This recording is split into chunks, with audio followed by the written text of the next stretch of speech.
يعني هتاخد الصور. لا هو كده معايا بصلايه. لا ما هي دي المهاره بقى، هتدوقيه.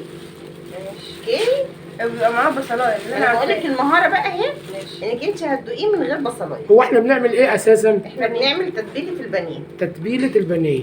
احنا كلنا متعودين ان تتبيله البانيه بتبقى بالبصل والفلفل الاسمر بس. تمام. بصل وفلفل اسمر وطماطم.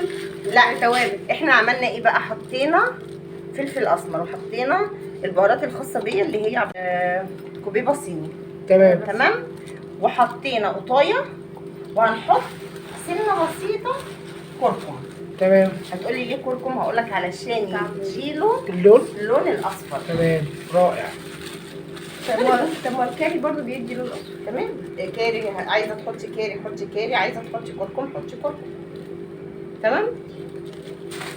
احنا عايزين اسئله اسرائيليه، عايزين الجمهور يستفيد. تمام، يعني مش اللون وبس. لا والقيمه الغذائيه. تمام. ايوه طبعا مفيش حاجه لونه بس، كل حاجه بتدي. لا انا بحب خالص. ويا ريت زبده توم. لو ما عندكيش مش للبانيه، لا مش للبانيه. تمام. كده حطينا يعني التوم مساله خلافيه في تتبيله البانيه. ممكن نحطها وممكن نستغنى عنها. مساله خلافيه برضو البصل ماشي. ما هو احنا متعودين الطبيعي ان احنا بندبل البانيه بالبصل. لا احنا بقى انا دلوقتي بديكي طريقه تانية انك انت تستغني بيها عن البصل. ممكن ما يكونش عندك بصل، هتتصرفي ازاي؟ وارد ان احنا ما يكونش عندنا حاجه مش متوفره في المطبخ. هنوقف دنيتنا. اعمل مكرونه محمره. والبانيه انا بحب المكرونه محمره. اعمل مكرونه محمره. لا تناقش في المكرونه المحمره. دي بقى المفروض قطع اللحمه مخليه. البانيه. تمام. غسلاها قبل كده. طبعا ومتصفيه. ايوه غسلاها ومتشفيه. كل حاجه. تمام. طبعا في اضافات، في برضه في كل اللي متعود ان هو بيحط له بيض. انا بستغنى على البيض. ايه البديل بالنسبه لي للبيض؟ اللبن. لبن. انت بتحطي لبن على شويه بيض. انا ما بحطش لبن حليب ولا لبن حليب ولا رايب؟ لا لبن حليب. لا لبن حليب. حليب ماشي. لبن. تمام. في حاجه بقى كان في مشكله بتواجهني، اني انا البانيه بينفصل عن الخلطه بتاعته. فطبعا لازم نعرف ايه السبب. اقول لك، اكتشفنا انك انت لو ما تحطي تضيفي للتتبيله دي شويه دقيق ما بيحطش عليها الفلفل ده. ما انت بتعمليه في الاول قبل ما تحطيه على النار. الدكتوره جايبه فلفل اهو. دكتوره هناء، ما ينفعش تحط عليه فلفل. لا حطي بقى دي بقى.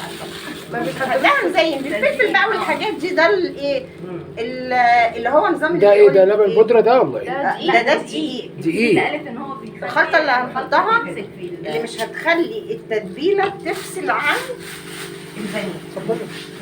لما ثواني مش اساسا بتضيعيه دقيق وبيض وبتحطيه على طاسه. ماشي احنا بنتكلم بقى. لا ما بيغنيش، بيطلع برضه بيفصل منه. لا احنا عندنا ما بيفصلش. البانيه بتاعنا بيفضل لابس على طول. محترم على طول ربينه. ونسيبه بقى لمده ساعه قبل ما بنحطه. كده بيتزود عليه ميه ولا بيفضل زي ما هو؟ لا ميه ايه، ميه ايه. هو بس كده مع نفسه مع نفسه. دي كده التتبيله اللي البانيه هيقعد فيها ساعه على الاقل علشان قبل القلب يتشرب. تاخد من من القطع. ايه ده؟ انا افتكرت النار والعه تحت. لا ده بانيه هيتقلي. البانيه ده اول خطوه او في التتبيله. تمام. تتبل. احنا كل ده لسه بنتبل. الواحد بيدخل المطبخ بيتعلم حاجات جديده. ادي العيب ان الراجل، ادي عيب الراجل المصري اللي ما بيخشش المطبخ. ما كانش سأل سؤال زي كده. ما هو المفروض تدلعونا وتدخلونا المطبخ وتعملوا سبوره هنا وتشرحوا عليها ويبقى في واجبات منزليه. صح. بس هنركنه بقى كده لمده ساعه ونلتقي بعد الفصل. اوكي.